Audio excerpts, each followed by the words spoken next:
Good morning, dear students. In the last class, we discussed that what is a noun, what kinds of nouns is there. Let us continue part of the pronoun. What is a pronoun? A pronoun is a word which is used in place of proper or common noun. Generally, it helps us to avoid repetition of noun. It uses us, avoids the repetition of noun. Let us come to the example of here. The noun, it has, avoids the repetition of noun. We call it as a pronoun. Let us, example of here. I like the president. I like the president. I don't like the president. The president is a versatile personality.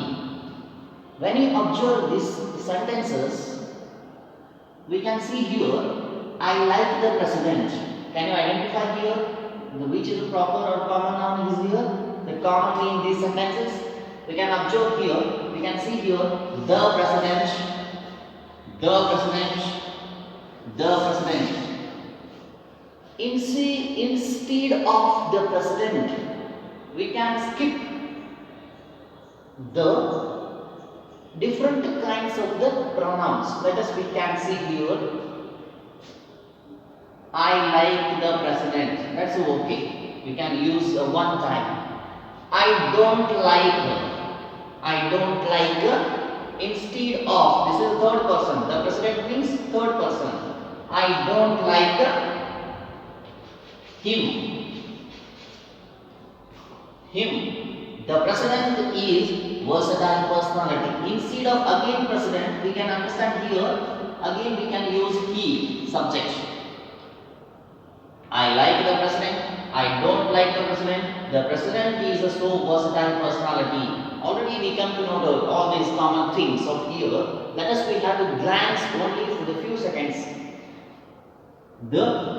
I don't like the president. I like the president. I don't like him. He is so versatile personality. According to situations, we can use all kind of subjects, object, possessive adjective, possessive pronoun, and reflective pronoun. These are all the parts of the pronoun. The different kinds of the pronouns. When you have to use like step by step, you come to know about it, what the pronoun will be using, the proper way of the whole in the grammatical structures. This is we call as a pronoun. ಇದು ಏನು ಮಾಡ್ತಾ ಇರುತ್ತಪ್ಪ ಅಂದರೆ avoids the noun.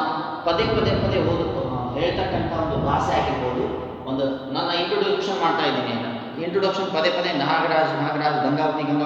V can use instead of my father is. We can use this kind of use of the according to the situations when you have the constructive way of paragraph, answer sheet, or self-introduction, whatever the using of grammatic structures. Pronoun is the very most important things for us. We have to observe the I, subject, a me, object, possessive is a mine, possessive pronoun is a mine, reflective is a myself. These are all the steps that the first person, second person, third person we have used according to the situations. This is a kind of the pronoun. You should remember, it helps us to avoid repetition of noun. That's all. The next coming part of the here, we can use the verb. This is a shortcut method for you. How can you remember verb easily? The verb is mainly divided into the two parts. One is the main verb, another one is a helping verb. Main verb and a helping verbs. For example, regular verb, irregular verb. We have to divide it into two parts of here. One is a regular, another one is a irregular. This or strong verb, weak verb. ಎರಡು ಭಾಗಗಳನ್ನಾಗಿ ಮಾಡಿದ್ದೇವೆ. We can observe here the verb how we have used. This is very most important. The 80% to the 90% of the students will misinterpret, misanswered in the work. Let us, we have to see here I right 10 pages daily. ನಾನು ದಿನಾಲು 10 ಪೇಜನ್ನು ಬರೆಯುತ್ತೇನೆ. I right 10 pages daily. ಆ ಇತ್ತಪ್ಪ ಅಂದರೆ ನಾನು I write ಅಂತ ಬರಿತೀನಿ. According to situation in a simple present tense. Suppose if it has third person ಬಂತಪ್ಪ, he, she, it ಬಂತಪ್ಪ, we have to use I write 10 pages daily. This is first person's I write 10 pages daily. Suppose ಇದು ನಾನು ದಿನಾಲು 10 ಪೇಜನ್ನು ಬರೆಯುತ್ತೇನೆ. ಇನ್ಸ್ಟೀಡ್ of ಅವಳು ಇತ್ತಪ್ಪ ಅಂದರೆ third person, ಅವಳು ದಿನಾಲು 10 ಪೇಜನ್ನು ಬರೆಯುತ್ತಾಳೆ, ಅವಳು ದಿನಾಲು 10 ಪೇಜನ್ನು ಬರೆಯುತ್ತಾಳೆ. ಆ ಥರ ಇತ್ತಪ್ಪ ಅಂದರೆ ವಾಕ್ಯ ರಚನೆ, ನಾನು ಆವಾಗ ಏನು ಮಾಡ್ತೀನಿ, he, she, it ಇತ್ತಪ್ಪ ಅಂದರೆ ಈ ರೈಟ್ ಏನಾಗತ್ತಪ್ಪ ಅಂದರೆ ರೈಟ್ಸ್ ಆಗತ್ತೆ. he, she, ಇತ್ತಿತ್ತಪ್ಪ ಅಂದರೆ ರೈಟ್ಸ್ ಆಗ್ತಾ ಇರತ್ತೆ. ಎಸ್ ಪ್ರತ್ಯಯವನ್ನು ಹಚ್ತಾ ಇರ್ತೀವಿ, ನೆನಪಿಟ್ಟುಕೊಳ್ಳಿ. ರೈಟ್. ವಿ ಟು, ನಾನು ದಿನಾಲು 10 ಪೇಜನ್ನು ಬರೆಯುತ್ತೇನೆ, ಬರೆದಿ ಪಾಸ್ಟ್ ಟೆನ್ಸ್ ಅಲ್ಲಿ ಹೇಳಬೇಕಪ್ಪ ಅಂದರೆ ಇದು ಸಿಂಪಲ್ ಪ್ರೆಸೆಂಟ್ ಟೆನ್ಸ್. ಇದನ್ನೇ ನಾನು ಪಾಸ್ಟ್ ಟೆನ್ಸ್ ಅಲ್ಲಿ ಹೇಳ್ತಾ ಇರ್ತೀನಪ್ಪ ಅಂದರೆ we have to use the V two. V two means write, wrote, written. We have to come to know about it. V1, V2, V3. Write, wrote, written. According to the simple present tense, he, she, it ಇತ್ತಪ್ಪ rights ಮಾಡ್ತೀವಿ. ಅದೇ ಇನ್ನೊಂದು forms use ಮಾಡ್ತಾ ಇರ್ತೀವಿ ನಾವು. ಒಂದೇ ಸಬ್ಜೆಕ್ಟನ್ನು, ಒಂದೇ ವರ್ಗನ್ನು ನಾವು ಯಾವ ವಿಭಿನ್ನ ಮುಖಗಳಲ್ಲಿ ನಾವು ಯೂಸ್ ಮಾಡ್ತಾ ಇದ್ದೀವಿ ಅಂತ ನೋಡೋದು. ಇವಾಗ ರೈಟ್ಸ್ ಇದ್ದುದನ್ನು ನಾನು ಬರೆಯುತ್ತಿದ್ದೇನೆ, ನಾನು ಬರೆಯುತ್ತಿದ್ದೇನೆ. I am writing 10 pages. I am writing 10 pages. I am writing 10 pages. Writing ಅನ್ನು ಯಾವಾಗ ಯೂಸ್ ಮಾಡ್ತೀವಿ, ಕಂಟಿನ್ಯೂಸ್ ಫಾರ್ಮ್ ಅಲ್ಲಿ ಯೂಸ್ ಮಾಡ್ತಾ ಇರ್ತೀವಿ. I am writing 10 pages daily. ಇನ್ನೊಂದು ವರ್ಬ್ ಇದೆ, ಎಷ್ಟಾಗಲಿ ಇವಾಗ verb 1 2 3 4 5. The another form is that is we called as sixth form. This is infinitive ಅಂತ ಹೇಳ್ತೀವಿ ನಾವು. Infinitive. What is that? Infinitive. Infinitive ಅಂದರೆ to adding the base form of the verb. ವರ್ಬಿನ ಮುಖಾಂತರ, ವರ್ಬ್ನ ಪೂರ್ವದಲ್ಲಿ ನಾನು ಟು ಅನ್ನು ಹಚ್ತಾ ಇದ್ರೆ ಅದಕ್ಕೆ ನಾವೇನಂತ ಹೇಳ್ತೀವಿ, ಇನ್ಫಿನಿಟಿವ್ ಅಂತ ಹೇಳ್ತಾ ಇರ್ತೀವಿ. Base form of the verb adding before to. Before ಆಗಿ ಟು ಅನ್ನು ಯೂಸ್ ಮಾಡ್ತಾ ಇದ್ವಿ ನಾವು, ಅದಕ್ಕೆ ಏನಂತ ಹೇಳ್ತೀವಿ, ಇನ್ಫಿನಿಟಿವ್ ಅಂತ ಹೇಳ್ತಾ ಇರ್ತೀವಿ. I have to write, I have to write a novel. I have to speak English fluently. ನಾನು ಇಂಗ್ಲೀಷ್ ಕಲೆಯಲು, ಮಾತನಾಡಲು, ಓದಲು, ಬರೆಯಲು ಲೂಲುವನ್ನು ಏನು ಬಳಸ್ತಾ ಇರ್ತೀವಲ್ಲ, I have to do work ಮೈ ಸೆಲ್ಫ್. ನನ್ನ ಕೆಲಸವನ್ನು ನಾನು ಮಾಡಲೇಬೇಕು, ಕಲಿಯಲೇಬೇಕು, ಮಾಡಲು, ಓದಲು, ಬರೆಯಲು. That is very most important. That is to write. To add in the base form of the to write. That is one kind of things of here. The second weak verb is that weak verb used. This is we have that used. ಇವೆರಡನ್ನ ಕೂಡಿಸಿ ನಾವು ಒಂದೇ ಅಂತ ಹೇಳ್ತೀವಿ. Use 1 2 3 4 5. ಈ 5 ಫಾರ್ಮ್ಗಳಿದ್ದಾವೆ, ಇಲ್ಲಿ 6 ಫಾರ್ಮ್ಗಳಿದ್ದಾವೆ. ಇಲ್ಲಿ 5, ಇಲ್ಲಿ 6 ಫಾರ್ಮ್ಗಳು. Use, used, uses third person ಇತ್ತಪ್ಪ ಅಂದರೆ, ಯೂಸಿಂಗ್ ಮೀನ್ಸ್ ಕಂಟಿನ್ಯೂಸ್ ಇತ್ತಪ್ಪ ಅಂದರೆ, ಟು ಯೂಸ್ ಇನ್ಫಿನಿಟಿವ್.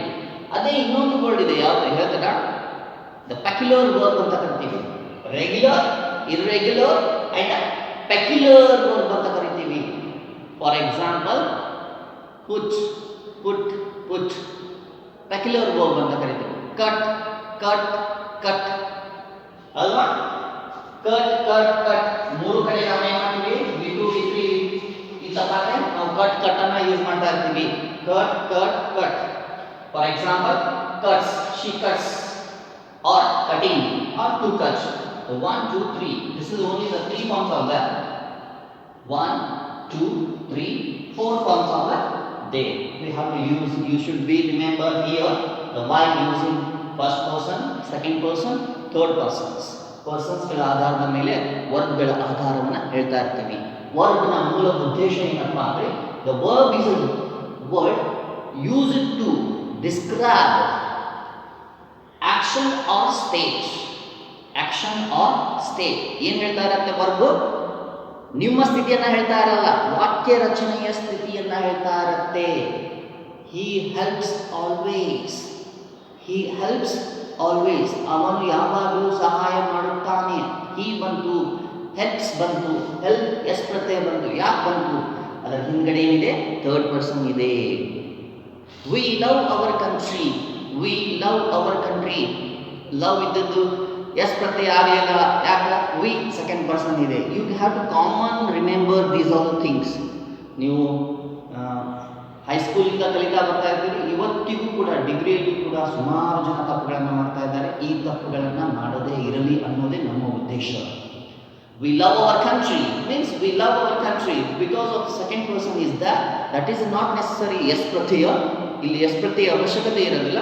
ಅದಕ್ಕೋಸ್ಕರ ನಾವೇನು ಮಾಡ್ತಾವೆ? ವಿ ಲವ್ ಅವರ್ ಕಂಟ್ರಿ, ನಾವು ನಮ್ಮ ದೇಶವನ್ನು ಪ್ರೀತಿಸುತ್ತೇವೆ. ಇಟ್ ಥರ್ಡ್ ಪರ್ಸನ್ ಇದೆ, ಇಟ್ ಥರ್ಡ್ ಪರ್ಸನ್ ಇದೆ. ಅದಕ್ಕೆ ಎಸ್ ಪ್ರತ್ಯಯ ಹಚ್ಚಿರೋ ಇಲ್ಲೋ ಅಂತ ನೋಡಿದಾಗ ಎಸ್ ಪ್ರತ್ಯಯ ಹಚ್ಚಲೇಬೇಕು. It kills animals for the food. ಅದು ಆಹಾರಕ್ಕಾಗಿ ಏನು ಮಾಡ್ತಾ ಇದೆ? ಪ್ರಾಣಿಗಳನ್ನು ಕೊಲ್ಲುತ್ತದೆ. Simple present tense, simple present tense. This is very most important to the initial stage for you to the elaborating, writing or speaking. ಎಲ್ಲದಕ್ಕೂ ಕೂಡ ನಮ್ಮ ಸ್ಥಿತಿ ಏನು ಹೇಳ್ತಾ ಇರತ್ತಪ್ಪ, ನಾನು ವಾಕ್ಯ ರಚನೆಯನ್ನು ಯಾವ ರೀತಿ ಮಾಡ್ತಾ ಇದ್ದೀನಿ, ಯಾವ ರೀತಿ ಪ್ರೆಸೆಂಟೇಷನ್ ಕೊಡ್ತಾ ಇದ್ದೀನಿ ಅನ್ನೋದ್ರ ಮೇಲೆ ನಿಂತಿರುತ್ತೆ. ಅದಕ್ಕೆ you should remember actions of the verb. ವರ್ಬನ್ನು ಯಾವ ಸಂದರ್ಭಗಳಲ್ಲಿ ಯಾವಾಗ V2 ಅನ್ನು ಯೂಸ್ ಮಾಡಬೇಕು, V1 ಅನ್ನು ಯಾವಾಗ ಯೂಸ್ ಮಾಡಬೇಕು, V3 ಅನ್ನು ಯಾವಾಗ ಯೂಸ್ ಮಾಡಬೇಕು ಅನ್ನೋದನ್ನ ಕಲ್ಪನೆಗಳನ್ನು ನೀವು ತಿಳ್ಕೊಳ್ಳೇಬೇಕಾಗುತ್ತೆ. That is this is you have to short ಆಗಿ remember. The one is a regular verb, irregular verb, peculiar verb. The three parts are done. The main verb will be divided into these kind of things. Write, wrote, written 3, writes 4, writing 5, to write means 6. The same thing, use, uses, using, to use, the 5. Is all. The next, according to situations, we come to know about it. Helping verb. Word will be divided into 2 parts. I told you, the main verb and another one is a helping verb. Main verb and a helping verb. Let us we have to glance here. The one of the major topic of here, am, is, are. Am, is, are ಅನ್ನ ಯಾವಾಗ use ಮಾಡ್ತೀವಿ? Do, does ಅನ್ನ ಯಾವಾಗ use ಮಾಡ್ತೀವಿ? ಎಲ್ಲ helping ವರ್ಬ್ಸ್ಗಳು ಇಲ್ಲೇ ಇದಾವೆ ನೋಡಿ. ವಾಕ್ಯ ರಚನೆಗಳ ಆಧಾರದ ಮೇಲೆ ಹೇಗೆ ಕಾಲಸ್ಥಿತಿಗಳನ್ನು ಹೇಳ್ತಾ ಇರುತ್ತಲ್ಲ, ಕಾಲಗಳ ಆಧಾರದ ಮೇಲೆ according to tense, the present tense, past tense or future tense, when you divide it into 3 parts, we can observe here am, is, are, do, does, have, has. The one you should remember, ಯಾವಾಗಲೂ ಬಳಸ್ತಾ ಇರ್ತಕ್ಕಂಥ ಪದಗಳು ಯಾವ ಸಂದರ್ಭಗಳಲ್ಲಿ ಬಳಸ್ತಾ ಇದ್ದೀವಿ. I am doctor, I am teacher, you are students. ಯಾವ ರೀತಿಯಾಗಿ ಪದಗಳನ್ನು ಕನ್ಸ್ಟ್ರಕ್ಟ್ ಮಾಡ್ತಾ ಇರ್ತೀವಿ, ಅಲ್ಲಿ ನೌನ್ ಬಂದಿದೆಯೋ ಅಥವಾ ಅಡ್ಜೆಕ್ಟಿವ್ ಬಂದಿದೆಯೋ. She is a honest girl, she is a honest girl. What kind of tense is that? The situations according to ನಾವೇನು ಮಾಡ್ತಾ ಇರ್ತೀವಿ. ಇವಾಗ ನೀವೇನು ತಿಳ್ಕೋಬೇಕಾಗುತ್ತೆ, ಯಾವ ಸಂದರ್ಭಗಳಲ್ಲಿ ನಾನು already you come to know about it here in the pronoun first person, second person, third person. First person ಯಾವುದು, ಸೆಕೆಂಡ್ ಪರ್ಸನ್ ಯಾವುದು, ಥರ್ಡ್ ಪರ್ಸನ್ ಯಾವುದು. You can see observe here also. ಯಾವಾಗಲೂ ಏನನ್ನ ಕೂಡ ಮರಿಬಾರದು. ಗ್ರಾಮ್ಯಾಟಿಕಲಿ ನೀವು ಚೆನ್ನಾಗಿ ಬರಿಬೇಕು, ಓದಬೇಕು.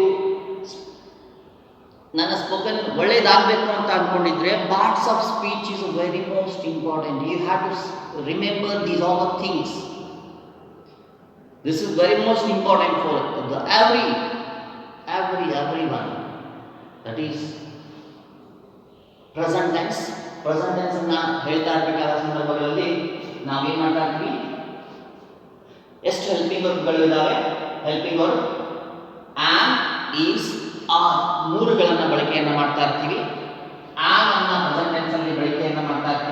ಅದೇ ಆಮ್ ನಾನು ಏನ್ ಮಾಡ್ತಾ ಇರ್ತೀನಿ ಪಾಸ್ಟ್ ಅಲ್ಲಿ ಬಳಕೆಯನ್ನು ಮಾಡಬೇಕಾದ್ರೆ ಇದನ್ನ ಏನ್ ಮಾಡ್ತಾ ಇರ್ತೀವಿ ವಾಸ್ ಅನ್ನ ಹಚ್ಚಬಹುದು ನಾವು am instead of I am a doctor I am a teacher I am a teacher she was a doctor ಅವಳು ಡಾಕ್ಟರ್ ಇದ್ಲು means according to situations simple present was is are she is speaking English fluently ಅವಳು English ಅನ್ನು fluent ಆಗಿ ಮಾತನಾಡುತ್ತಿದ್ದಾಳೆ she is speaking she is writing you are preparing for IAS examination you are giving wonderful examination wonderful examples for example you or she or you have to is are ಅನ್ನು ಬಳಕೆಯನ್ನು ಮಾಡ್ತಾ ಇರಬೇಕಾದ ಸಂದರ್ಭಗಳಲ್ಲಿ ನಾವೇನು ಮಾಡ್ತಾ ಇರ್ತೀವಿ you is are ಇತ್ತಪ್ಪ ಅಂದರೆ ಪಾಸ್ಟ್ ಟೆನ್ಸ್ ಅಲ್ಲಿ ವರ್ಡ್ ಆಗ್ತಾ ಇರುತ್ತೆ this is very most important next step is very most important simple present tense ಅಲ್ಲಿ am is are ಅನ್ನು ಬಳಕೆಯನ್ನು ಮಾಡ್ತಾ ಇರ್ತೀವಿ ಯಾವಾಗ ಸಿಂಪಲ್ ಪ್ರೆಸೆಂಟ್ ಟೆನ್ಸ್ ಅಲ್ಲಿ ವಾಕ್ಯವನ್ನ ರಚನೆಯನ್ನ ಮಾಡ್ತಾ ಇರ್ತೀವಲ್ಲ ನಾವು ಆ ಸಿಂಪಲ್ ಪ್ರೆಸೆಂಟ್ ಟೆನ್ಸ್ ಅಲ್ಲಿ ವಾಕ್ಯವನ್ನ ರಚನೆಯನ್ನ ಮಾಡ್ತಾ ಇರ್ತಕ್ಕಂಥ ಸಂದರ್ಭಗಳಲ್ಲಿ ನಾನು ದಿನಾಲು 10 ಪೇಜನ್ನ ಬರೆಯುತ್ತೇನೆ ನಾನು ದಿನಾಲು 10 ಪೇಜನ್ನ ಬರೆಯುವುದಿಲ್ಲ ನಾನು ದಿನಾಲು 10 ಪೇಜನ್ನ ಬರೆಯುತ್ತೇನೆ ನಾನು ದಿನಾಲು 10 ಪೇಜನ್ನ ಬರೆಯುವುದಿಲ್ಲ ಅಂತ ಆಗಬೇಕಪ್ಪ ಅಂದರೆ let us we have to see here I write 10 pages daily I write 10 pages daily ನಾನು ಬರೆಯುವುದಿಲ್ಲ ಅಂದರೆ ನಕಾರಾತ್ಮಕವಾಗಬೇಕಾಗಿದೆ ಐ ಏನಸ್ತಿರೋ ಇವಾಗ ಐ ಆಮ್ ನಾಟ್ ಅಸ್ತಿರೋ ಐ ಆರ್ ನಾಟ್ ಅಸ್ತಿರೋ ಐ ಈಸ್ ನಾಟ್ ಅಸ್ತಿರೋ ಏನಸ್ತಿರೋ ಐ ವಿಲ್ ಫಿಂಗರ್ ಯಾವ ಸಂದರ್ಭಗಳಲ್ಲಿ ವಾಕ್ಯ ರಚನೆ subject verb object subject verb object ಇದನ್ನು ಯಾವ ಕಾಲ ಅಂತ ತಗೋತೀವಿ ನಾವು ಅಕಾರ್ಡಿಂಗ್ ಟು ದ ವರ್ಬ್ಗಳ ಆಧಾರದ ಮೇಲೆ ನಾವು ವಾಕ್ಯ ಯಾವ ಸ್ಥಿತಿಯಲ್ಲಿ ಇದೆ ಅಂತ ನೋಡಬಹುದು ನನಗೆ ಅನಿಸಿದ ಪ್ರಕಾರ ಇದು ಸಿಂಪಲ್ ಪ್ರೆಸೆಂಟ್ ಟೆನ್ಸ್ ನಲ್ಲಿ ಇದೆ ಸಿಂಪಲ್ ಪ್ರೆಸೆಂಟ್ ಟೆನ್ಸ್ ನಲ್ಲಿ ಇದೆ I right 10 pages daily I right 10 pages daily we love our country ನಾವು ನಮ್ಮ ದೇಶವನ್ನ ಪ್ರೀತಿಸುತ್ತೇವೆ we love our country we love our country is it ಇದನ್ನು ನಾನು ನೆಗೆಟಿವ್ ಮಾಡಬೇಕಪ್ಪ ಅಂತಂದ್ರೆ I do not right 10 pages daily you can easily remember ಯಾವಾಗ subject verb object ಇರುತ್ತೋ ಅದನ್ನು ಸಿಂಪಲ್ ಪ್ರೆಸೆಂಟ್ ಟೆನ್ಸ್ ಅಂತ ಪರಿಗಣಿಸ್ತಾ ಇರ್ತೀವಿ ಅಂತ ಸಂದರ್ಭಗಳಲ್ಲಿ ಮಾತ್ರ ಡು ಬರುತ್ತೆ ಡಸ್ ಬರುತ್ತೆ ಶಿ ಇತ್ತಪ್ಪ ಅಂದ್ರೆ ಡಸ್ ಬರುತ್ತೆ ವಿ ಇತ್ತಪ್ಪ ಅಂದ್ರೆ ಡು ಬರುತ್ತೆ she cheats me many times ಅವಳು ನನಗೆ ಅನೇಕ ಸಲ ಮೋಸ ಮಾಡಿದಳು ಮಾಡುವುದಿಲ್ಲ ಅಂತ ಆಗಬೇಕಪ್ಪ ಅಂದ್ರೆ instead of here she does not cheat me many times you should remember here do yavaga first person second person does yavaga he she it ittappa andre we can observe here do I you we they ಯಾವಾಗ simple present tense ಅಲ್ಲಿ ವಾಕ್ಯ ರಚನೆ ಇದ್ದಾಗ ಕರ್ತೃ ಕರ್ಮ ಕ್ರಿಯಾಪದಗಳು V1 ಇದ್ದಾಗ means V1 ಆಗಿ ವರ್ಕ್ ಮಾಡ್ತಾ ಇರಬೇಕು ವರ್ಕ್ 1 ಆಗಿರಬೇಕು ವರ್ಕ್ 1 ಆದಾಗ ಮಾತ್ರ ಏನು ಮಾಡ್ತೀವಿ ನಾವು ಡೂ ಅನ್ನ ಅಪ್ಲೈ ಮಾಡ್ತಾ ಇರ್ತೀವಿ ಡಸ್ ಅನ್ನ he she ಇದ್ದಾಗ ಅಪ್ಲೈ ಮಾಡ್ತಾ ಇರ್ತೀವಿ ಅದೇ ಡೂ ಡಸ್ ಇತ್ತಪ್ಪ ಅಂದ್ರೆ ಪಾಸ್ಟ್ ಟೆನ್ಸ್ ಅಲ್ಲಿ ನಾವು ಏನು ಮಾಡ್ತಾ ಇರ್ತೀವಿ ದ did ಅನ್ನ ಯೂಸ್ ಮಾಡ್ತಾ ಇರ್ತೀವಿ ನಿಮಗೆಲ್ಲ ಗೊತ್ತಿರುವ ಹಾಗೆ ಇದನ್ನ ಮಾತ್ರ ನೆನಪಿಟ್ಕೋಬೇಕು ನೆನಪಿಟ್ಕೋಬೇಕು ನೀವು. ಯಾವ ಸಂದರ್ಭಗಳಲ್ಲಿ ಡೂ ಅನ್ನ ಬಳಕೆಯನ್ನು ಮಾಡ್ತಾ ಇರ್ತೀವಿ, ಡಸ್ ಅನ್ನ ಬಳಕೆಯನ್ನು ಮಾಡ್ತಾ ಇರ್ತೀವಿ. ಐ, ಯು, ವಿ, ದೇ ಇತ್ತಪ್ಪ ಅಂದರೆ ಡೂ ಅನ್ನ ಯೂಸ್ ಮಾಡ್ತೀವಿ. ಯಾವಾಗ? ಕೇವಲ ಸಿಂಪಲ್ ಪ್ರೆಸೆಂಟ್ ಟೆನ್ಸ್ ಅಲ್ಲಿ ಮಾತ್ರ. ಹಿ, ಶಿ, ಇಟ್ ಇತ್ತಪ್ಪ ಅಂದರೆ ಡಸ್ ಅನ್ನ ಬಳಕೆಯನ್ನು ಮಾಡ್ತಾ ಇರ್ತೀವಿ. She deceives me many times, she cheats me many times, she speak English fluently, ಅವಳು ಇಂಗ್ಲಿಷನ್ನು ನಿರರ್ಗಳವಾಗಿ ಮಾತನಾಡುತ್ತಾಳೆ. She does not speak English fluently. She draws a beautiful picture, she does not draw a beautiful picture. S ಪ್ರತ್ಯಯ ಇಲ್ಲಿ ಮಾತ್ರ ಹಾಸ್ತಾ ಇರ್ತೀವಿ. Negative ಮಾಡ್ತಾ ಇರಬೇಕಾದ್ರೆ ಎಸ್ ಪ್ರತ್ಯಯ ಬರಲ್ಲ, ಇದನ್ನು ನೆನಪಿಟ್ಕೊಳ್ಳಿ. ಅದು I do not right 10 pages daily. Instead of she ಇತ್ತಪ್ಪ ಅಂದರೆ ನಾವಿಲ್ಲಿ ಏನು ಮಾಡ್ತೀವಿ, ಶಿ ರೈಟ್ಸ್, ಎಸ್ ಪ್ರತ್ಯಯ ಮಾಡ್ತೀವಿ. ಇದರ ಬಗ್ಗೆ ನಾವೇನು ಮಾಡ್ತೀವಿ ಇಲ್ಲಿ, she does not right 10 pages daily. ಅವಳು ದಿನಾಲು 10 ಪೇಜನ್ನು ಬರೆಯುವುದಿಲ್ಲ, ಬರೆಯುತ್ತಾಳೆ, ಬರೆಯುವುದಿಲ್ಲ. ಇದನ್ನು ನೆನಪಿನಲ್ಲಿ ಇಟ್ಟುಕೊಳ್ಳಿ. ನಿಮಗೆ ಬಂದ ತಕ್ಷಣ ಇದ್ರ ಮೇಲೆ ಡ್ರಿಲ್ ವರ್ಕ್ ಇರುತ್ತೆ. ನೀವು ಯಾವ ರೀತಿ ವಾಕ್ಯ ರಚನೆಗಳನ್ನು ಮಾಡ್ತಾ ಇರ್ತೀರಿ. ಈ ಕ್ಲಾಸಿನ ಮೂಲ ಉದ್ದೇಶ ನಿಮಗೆ ಅಕಾರ್ಡಿಂಗ್ ಟು ವರ್ಕ್ಗಳನ್ನು ಎಲ್ಲಿ ಯೂಸ್ ಮಾಡ್ತಾ ಇರ್ತೀವಿ ಅನ್ನೋದನ್ನು ನೆನಪಿನಲ್ಲಿ ಇಟ್ಕೊಂಡ್ಬಿಟ್ಟು ನೀವೇನು ಮಾಡಬೇಕು, you have to do your work needfully. Let us we come to know what is the do does ಆದ್ಮೇಲೆ ಡಿಡ್ ಇವಾಗ ಫಾಸ್ಟ್ ಆನ್ಸರ್ ಆಗುತ್ತೆ. I next simple present tense negative affirmative ಇದ್ದಾಗ ನಾವು ಯೂಸ್ ಮಾಡ್ತಾ ಇರ್ತೀವಿ. and also while questioning of the framing of questions, WH questions, you should be remember here the third point of here have ಮತ್ತು has ಗಳನ್ನು ಎಲ್ಲಿ use ಮಾಡ್ತಾ ಇರ್ತೀವಿ. I have written a novel, she has means the ಯಾವ ಸಂದರ್ಭಗಳಲ್ಲಿ ನಾವು present perfect ಇತ್ತಪ್ಪ ಅಂದರೆ ನಾವೇನು ಮಾಡ್ತಾ ಇರ್ತೀವಿ, ಯೂಸ್ ಮಾಡ್ತಾ ಇರ್ತೀವಿ. ಪ್ರೆಸೆಂಟ್ ಪರ್ಫೆಕ್ಟ್ ಟೆನ್ಸ್ ಇತ್ತಪ್ಪ ಅಂದರೆ ಹ್ಯಾವ್ ಮತ್ತು ಹ್ಯಾಸ್ ಅನ್ನ ಯೂಸ್ ಮಾಡ್ತಾ ಇರ್ತೀವಿ ಅನ್ನೋದು ನಿಮಗೆ ಗೊತ್ತಿದೆ. ಅದೇ ಹ್ಯಾವ್ ಹ್ಯಾಸ್ ಅನ್ನ ಪಾಸ್ಟ್ ಟೆನ್ಸ್ ಅಲ್ಲಿ ಯೂಸ್ ಮಾಡ್ತಾ ಇದ್ರೆ ಹ್ಯಾಡ್ ಆಗ್ತಾ ಇರುತ್ತೆ, ಹ್ಯಾಡ್ ಆಗ್ತಾ ಇರುತ್ತೆ. Let us we come to know about it here. This is a kind of here information for you. The simple helping verbs ಗಳನ್ನ ಯಾವ ಸಂದರ್ಭಗಳಲ್ಲಿ ನಾವು ಯೂಸ್ ಮಾಡ್ತಾ ಇರ್ತೀವಿ. And future tense we come to know about it. Future tense ಅಲ್ಲಿ helping verbs shall, should, shall, would, will ಅನ್ನ use ಮಾಡ್ತಾ ಇರ್ತೀವಿ. shall ಇದ್ದು ಇಕಾರ್ ಬಂತಪ್ಪ ಅಂದ್ರೆ ಪಾಸ್ಟ್ ಅಲ್ಲಿ should ಆಗ್ತಾ ಇರುತ್ತೆ. will ಇಕಾರ್ ಬಂತಪ್ಪ ಅಂದ್ರೆ would ಆಗ್ತಾ ಇರುತ್ತೆ. The you should be remember always all those things according to situations. ಒಂದು ಎಕ್ಸಾಂಪಲ್ ಅನ್ನು ಕೊಡ್ತಾ ಇದ್ದೀನಿ ನಾನು ಇವಾಗ ನಿಮಗೆ. You have to read here. You have to remember these are the things. ಈ ಹೆಲ್ಪಿಂಗ್ ವರ್ಬ್ಸ್ ಗಳನ್ನ ನಾನು ಕೊಟ್ಟಿರ್ತಕ್ಕಂಥ ಒಂದು ಹೆಲ್ಪಿಂಗ್ ವರ್ಬ್ಗಳನ್ನು ಎಲ್ಲ ಹೆಲ್ಪಿಂಗ್ ವರ್ಬ್ಗಳಾಗಿ ಯೂಸ್ ಮಾಡ್ಕೋಬೇಕು. I right 10 pages daily.